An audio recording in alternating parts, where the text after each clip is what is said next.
Son las 10 de la noche y es la hora de opinar. Hoy con Denise Dresser, Mario Arriagada y Pablo Magluf vamos a debatir si es justa o no la prisión preventiva en México. Después voy a platicar con Raquel Buenrostro, ella es la jefa del Servicio de Administración Tributaria del SAT. Con ella vamos a hablar de los cambios tributarios que vienen para el 2022 y en general de cómo va la recaudación de recursos públicos en nuestro país. Así que quédese aquí en Foro TV, que ya comenzó la hora de opinar.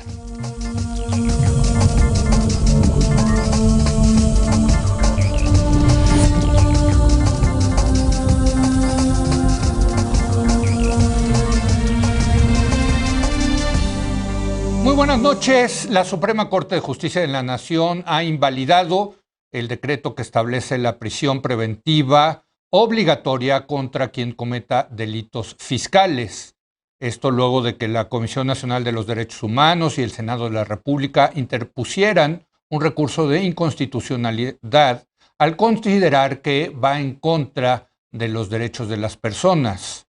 El presidente López Obrador ha criticado esta decisión diciendo que esto beneficia a los ricos, mientras que el ministro Arturo Saldívar, el ministro presidente de la Suprema Corte, ha asegurado que la prisión preventiva a quien más perjudica es a los pobres. Para debatir si la prisión preventiva oficiosa es justa o injusta y en qué casos se justifica, saludo a nuestros colaboradores. Mario Arriagada, ¿cómo estás, Mario? Buenas noches.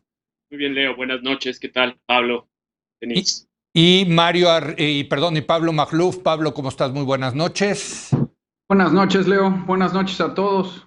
Bueno, Denise Dresser se unirá en un momento. Estamos teniendo problemas de comunicación con ella, pero sí lo vamos a resolver. En unos minutos más va a estar con nosotros.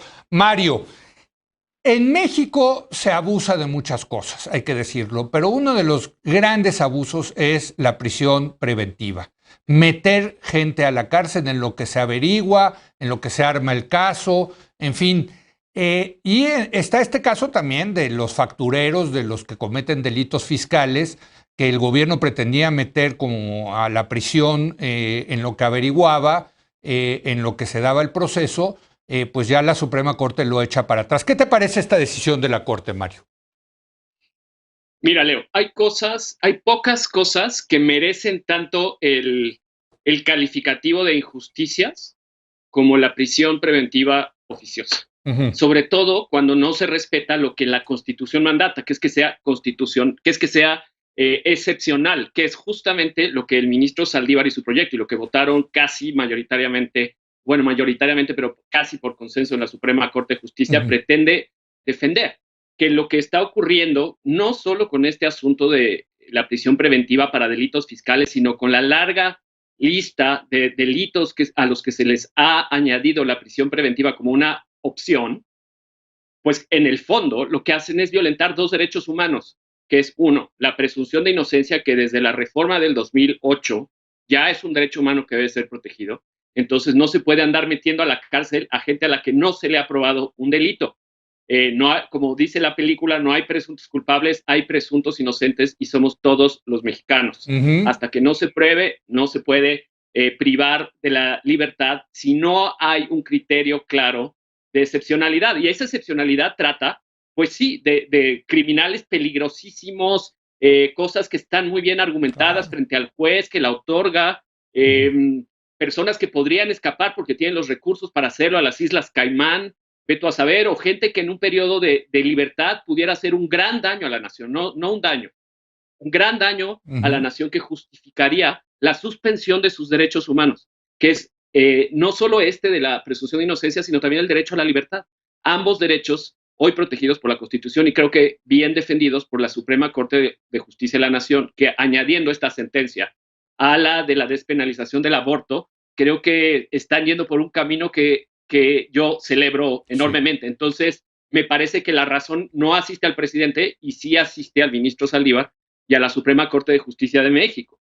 Sí. Pero déjame añadir otras cosas porque coincidentemente apareció un tremendo, y esa es la palabra, tremendo reportaje y estudio tanto de Intersecta, una ONG, y del Centro de Estudios del CIDE Aguascalientes, y mira. de Animal Político, que le han puesto historias, rostros, han ido a entrevistar gente a la cárcel, hicieron solicitudes de información en todos los estados de la República para hacer un mapa con datos y cifras de cómo va esto de la prisión preventiva. Y ahí es escalofriante, pone los pelos de punta. Por ejemplo, Leo, el 85% del total de la población carcelaria, en el fondo, es inocente, porque no se le ha probado la culpabilidad. O sea, está en proceso, no los han sentenciado. No los han sentenciado.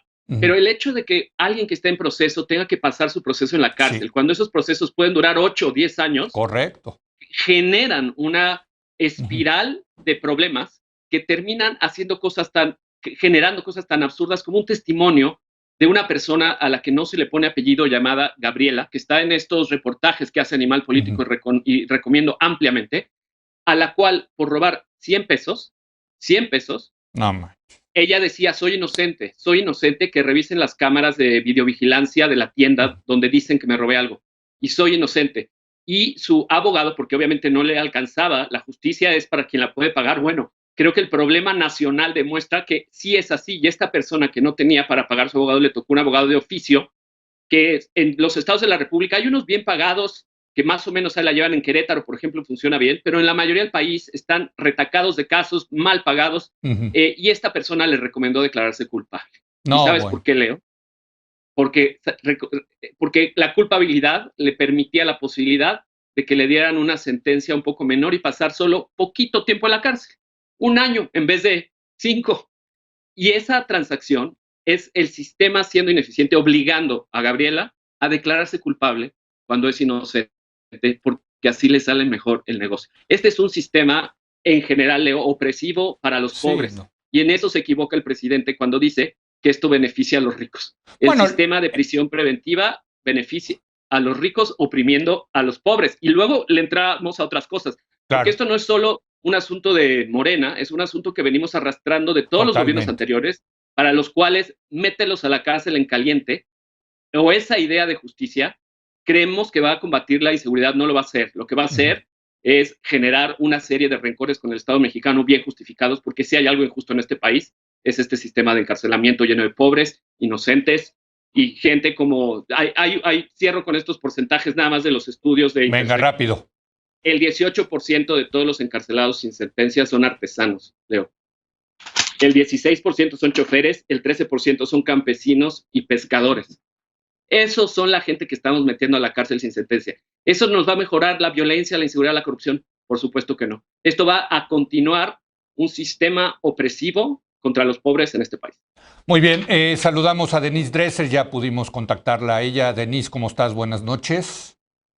Hola, buenas noches, un gusto estar aquí. Voy primero con Pablo Magluf. Pablo, el presidente a lo que se refería era a la decisión de la Corte de que no pueda haber prisión oficiosa a los factureros, los que hacen delitos fiscales, que sí son gente en general de clase media o alta, ¿no? ¿Qué me dices al respecto? Bueno, pues que es los datos que citó Mario del fabuloso reportaje de Animal Político Intersecta, precisamente demuestran que no son esos criminales los que son perseguidos y no son por esos delitos. Pero los querían perseguir, ese es el tema, Pablo. El gobierno los quería perseguir, los quería meter a la cárcel y ya no los va a poder meter a la cárcel. Sí, pero generalmente los delitos que se persiguen son robo y narcomenudeo en un 60%.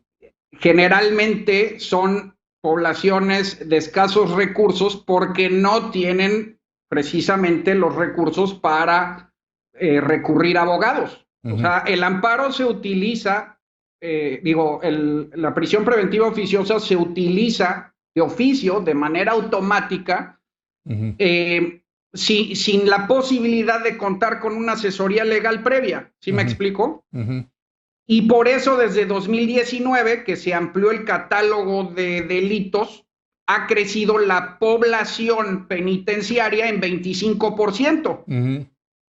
De 100,000 encarcelados desde 2019, 85% son inocentes. La gran mayoría son pobres. la gran mayoría, según el INEGI, no tienen ni siquiera estudios de secundaria. Entonces, a ver, tienes razón, querían encarcelarlos. ¿Querían? Pero es que en general la prisión preventiva, en general la práctica afecta a los pobres para cualquier delito, ¿sí? Y bueno, esa es una cosa. La segunda cosa es que lo que determina la Suprema Corte en realidad es que esos 3 delitos no atentaban contra la seguridad nacional. Así es, correcto. Es decir, por eso es que se quitan del catálogo de prisión preventiva oficiosa, por un lado. Por otro, argumenta la Corte que hay medidas cautelares previas a tener que llegar a ese grado de privar de la libertad. Hay muchas medidas cautelares, o sea, brazaletes, vigilancia, en fin, ¿no? Hay otro tipo de medidas. Y ya como bien decía Mario, cuando los delincuentes de verdad hay una excepcionalidad donde atentan contra otros testigos, contra destrucción de pruebas, o cuando hay una inminente riesgo de fuga, entonces amerita la prisión preventiva oficiosa. Pero en la historia se ha demostrado que generalmente la prisión preventiva, como norma y práctica, va en contra de las poblaciones vulnerables, no va contra los criminales de cuello blanco. Sí, totalmente. Denise, no sé qué opinas tú de este tema de la prisión preventiva, pero también detrás de esto hay una profunda debilidad del Estado mexicano que, como no sabe investigar, no sabe armar casos, lo que hace es tratar de meter a la gente a la cárcel y desde ahí apretarlos para que confiesen, para que se declaren culpables, en fin, Denise. Y el problema es que esto no es nuevo. ¿Recuerdan el escándalo que se suscitó hace años cuando salió aquella película, el documental Presunto Culpable? Sí. Que evidenciaba la forma en la cual la justicia funciona para los pobres, para los vulnerables, la invención de delitos, el vas al tambo y te metemos a la cárcel primero e investigamos después.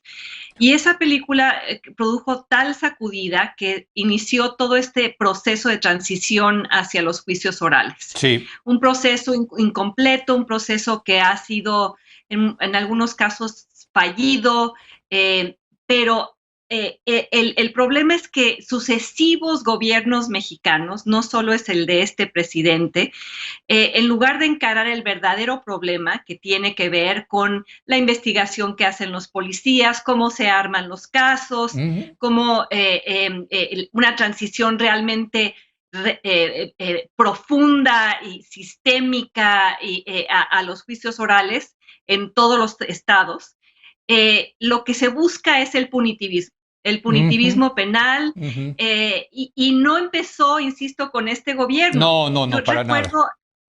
Recuerdo la popularidad de Arturo Montiel cuando fue candidato priista a la gubernatura del Estado de México. ¿Recuerdan? La campaña era, van a la cárcel las ratas, los delincuentes son unas ratas. Y eso tuvo mucho apoyo social. La reforma del 2019, lo que hace el gobierno de Andrés Manuel López Obrador es simplemente acentuar eso, ampliar el catálogo de delitos que ameritan la prisión preventiva oficiosa. ¿Y qué sucede con esto? Yo termino al público a leer el reporte de Animal Político e Intersecta, porque ¿qué ocurre? Explota la población, el porcentaje de personas que van a la cárcel. Estamos hablando de 300 personas al día, un crecimiento exponencial de pobres, vulnerables, como decía Mario, artesanos, taxistas, sobre todo mujeres encarceladas en un limbo en el cual esperan en prisión mientras se lleva a cabo la investigación y mientras se lleva a cabo el juicio, y pueden pasar años. Y esto se vendió como un gran avance de combate a la corrupción, cuando en realidad lo que significó en los hechos, y en esto el presidente, coincido con mis colegas, se equivoca, a lo que llevó fue a el Estado golpeando más a los que no tienen dinero para defenderse. Para los pobres está la cárcel, para los ricos está el Pato Pekín en el Hunan, para los pobres está la prisión preventiva oficiosa, y para los ricos está Enrique Peña Nieto saliendo de un hotel de lujo en España. En Italia, estaba en Roma. En Italia, perdón. En Italia. Sí. Pero esta justicia diferenciada es lo que ha caracterizado históricamente al país.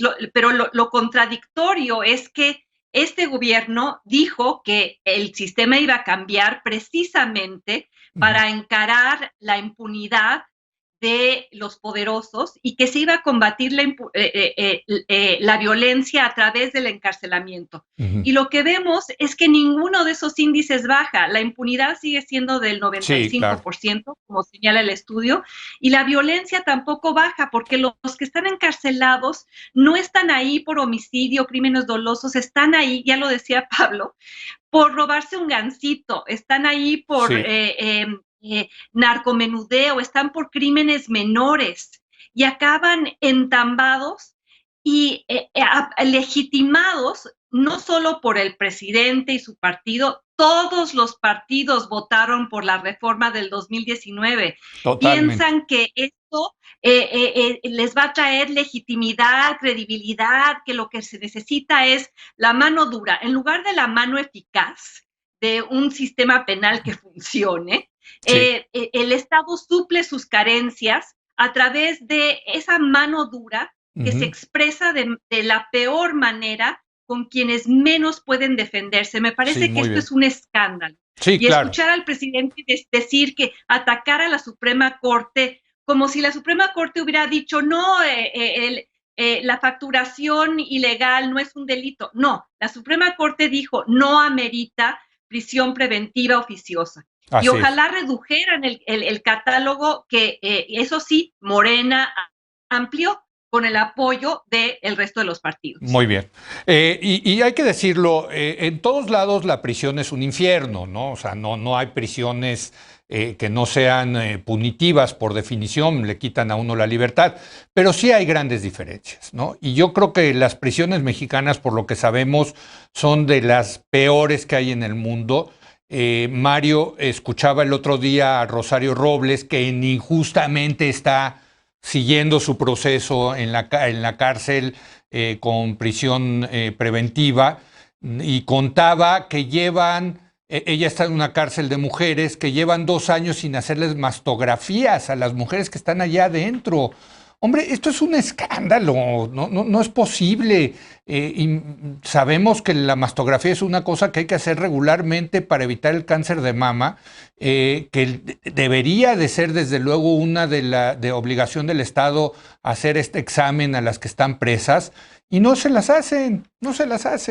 Digo, solamente un ejemplo, porque también viven mal, les dan de comer pésimo, están las cárceles súper llenas, tienen que dormir algunos parados, en fin, han escuchado ustedes seguramente las crónicas de las cárceles mexicanas, ¿no? Son terribles, pero son solo parte del horror. Ahí se completa y la gente pasa años bajo ese horror carcelario donde hay corrupción, para estar un poco mejor, también existe corrupción dentro de las prisiones que divide todavía más la diferencia entre cómo vive Rosario Robles y cómo vive Gabriela, un artesano o una pescadora. Sí, claro. Entonces, esa misma desigualdad que peor, yo te diría. Al sistema. Peor. Empeora ahí. Sí, peor les va. Sí, peor. Pero... Si no tienes dinero, no vales nada, parece ser el lema del sistema de justicia penal mexicano. Lo digo sin adjetivos. Creo que es un aparato es un aparato no de justicia, es un aparato de injusticia y opresión. Estos son los datos y esto demuestra que México hace justicia engañando a la sociedad que está combatiendo la impunidad y en realidad está metiendo a pobres a la cárcel sin haberles demostrado nada. Esta es una de las grandes vergüenzas nacionales, de las mayores vergüenzas nacionales, Y sobre todo, y es una vergüenza de la cual no solo culpa Morena, aunque Denise tiene toda la razón, en señalar cómo en 2019 Morena se volvió cómplice de este aparato de opresión sistemática contra los pobres mexicanos. Como todos los otros partidos, se le unió uno más, Morena, el que dice primero a los pobres, primero a la cárcel, los está mandando. Lo mismo que las administraciones pasadas. Pero yo digo que no es solo Morena ni los partidos, es una vergüenza compartida, es una vergüenza nacional, porque representa una mentalidad que hemos alimentado nosotros en nuestras cenas, los fifís, a la hora de no hacernos la pregunta de cómo estamos tratando de solucionar este problema metiendo a la gente a la cárcel. Somos fáciles de palabra para pedir más seguridad, más policía, que nos protejan la policía de nuestras manzanas, pero no somos ni para hacernos la pregunta de a quién atraparon, si era inocente y quién está en la cárcel, solo porque aparentemente hizo algo en el barrio en el que nosotros vivimos. En ese sentido es una vergüenza nacional, porque este sistema de opresión e injusticia mete a la cárcel morenos, pobres, mujeres sin posibilidad de pagar un abogado, protege a los ricos porque ellos sí pueden tener unos abogados buenos, pero los abogados públicos que deberían defenderlos están mal pagados, sobretrabajados y ni vigilados, no les importan los derechos humanos. Y en el fondo estamos subsidiando la ineficiencia con vidas de personas, de mujeres y hombres. El 75% tiene hijos.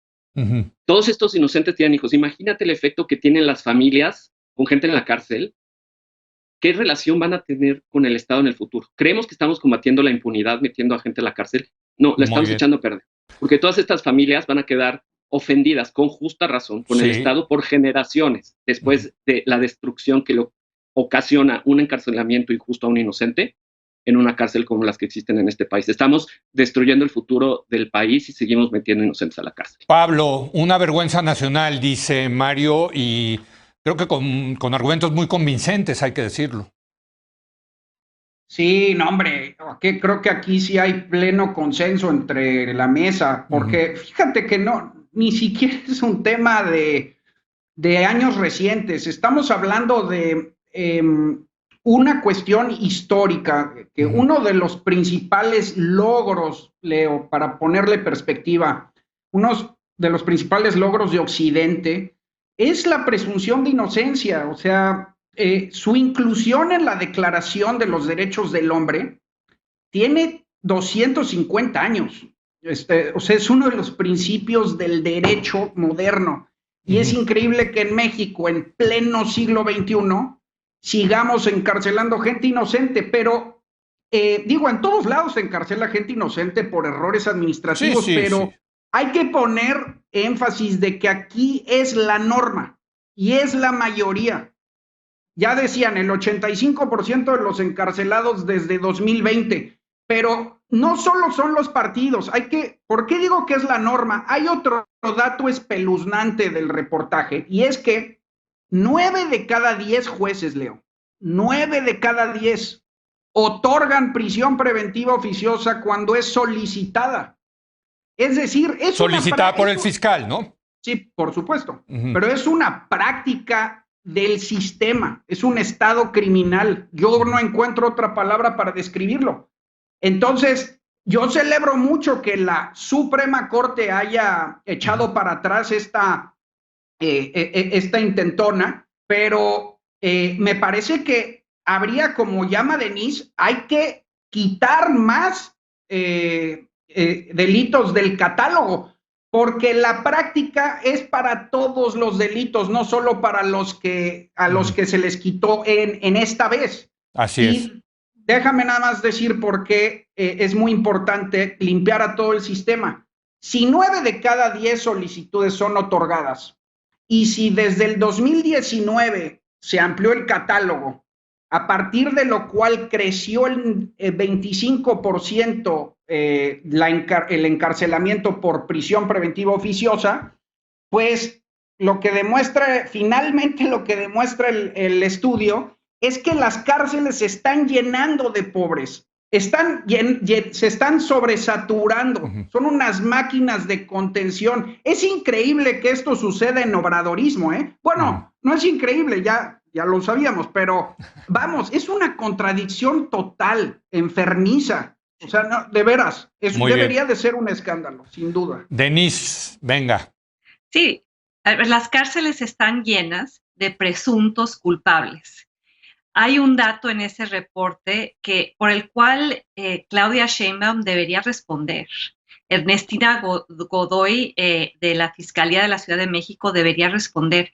En la Ciudad de México, el 100% de las personas encarceladas en 2020 ingresaron a la cárcel como presuntos culpables, sin juicios, sin sentencia, sin investigación. ¿Y cuántos seguirán ahí esperando durante meses, si no años, que haya una investigación y que haya un juicio? Te pueden meter a la cárcel simplemente con base en una acusación. Y ¿recuerdan el caso de Florence Cassés, que fue tan controvertido? Claro. Hasta la fecha hay muchos que piensan que cómo se le liberó, etcétera. Pues se le liberó precisamente porque el sistema judicial mexicano y el montaje y todo lo que ocurrió violaron su presunción de inocencia. Y es un término que en México no se usa, no se entiende, el presidente no lo entiende, el presidente lo viola todos los días cuando acusa a la gente desde la mañanera.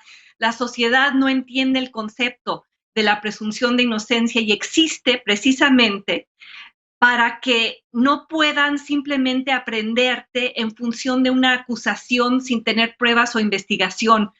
Quien no defienda la presunción de inocencia puede ser el próximo presunto culpable, a menos de que tenga dinero para pagar a un abogado, y si no, está condenado al infierno de las defensorías públicas, que, como decía Mario, pues si tienen 300 casos al día, no van a poder defender de manera justa a personas que están ingresando de forma voluminosa a las cárceles mexicanas. Y lo que debería ser una excepción, que es la prisión preventiva oficiosa, se ha vuelto la regla.